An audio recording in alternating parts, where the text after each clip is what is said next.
professor at North Dakota State University and the author of Occupied America, British Military Rule and the Experience of Revolution.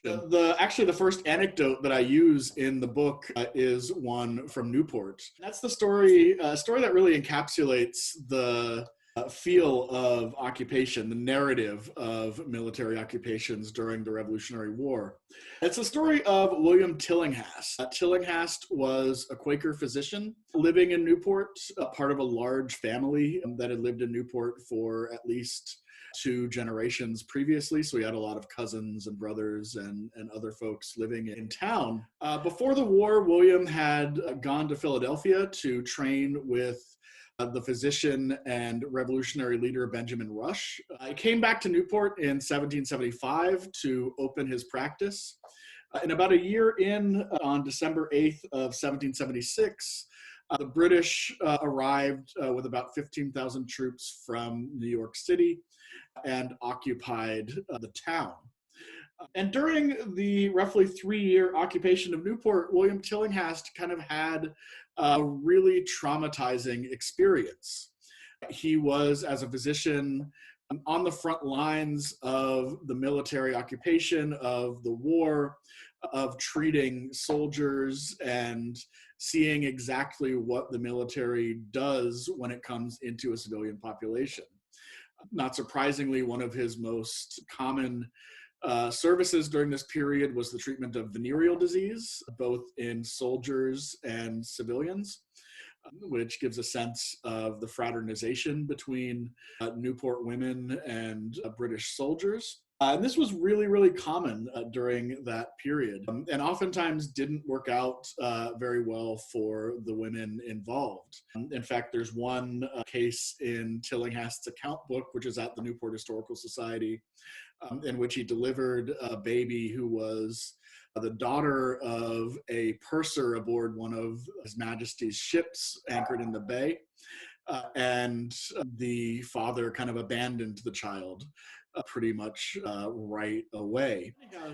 Case Tillinghast also encountered the British military hospitals.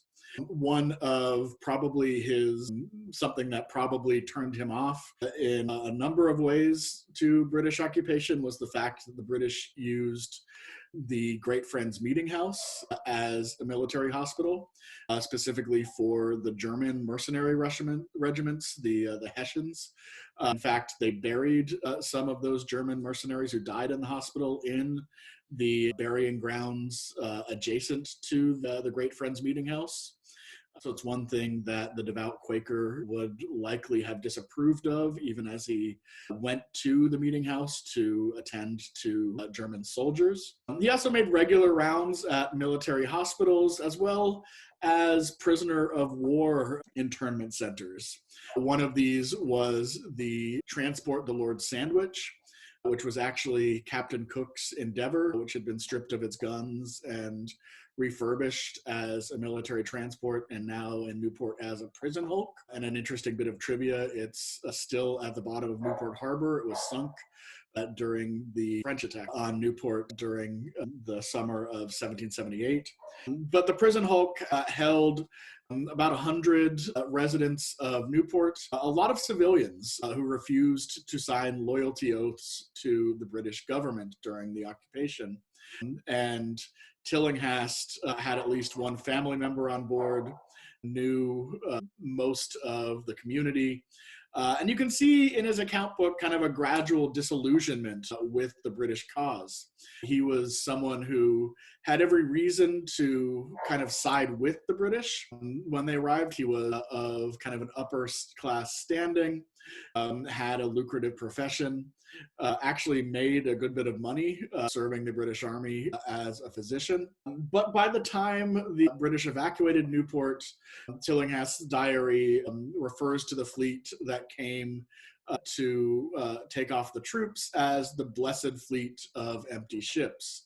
It's a strikingly emotional passage in what's otherwise kind of a very matter-of-fact transactional diary. In fact, he notes, the birth of his children kind of alongside accounts of giving medicine to his patients. And Tillinghast's experience was pretty common for Americans in general in occupied cities. And what my book argues is that the experience of military occupation, the kind of visceral day-to-day encounters with British soldiers and the British military was really a contributing factor in turning the American population against the British Empire once and for all. And it's kind of a question that historians have not explored very much. And Occupied America really highlights kind of some of these questions of allegiance. It seeks to answer the question, at least for urban populations, of how a population that had grown up under a monarchy and empire, and by all accounts in the 1760s and early 1770s, was perfectly satisfied with that empire.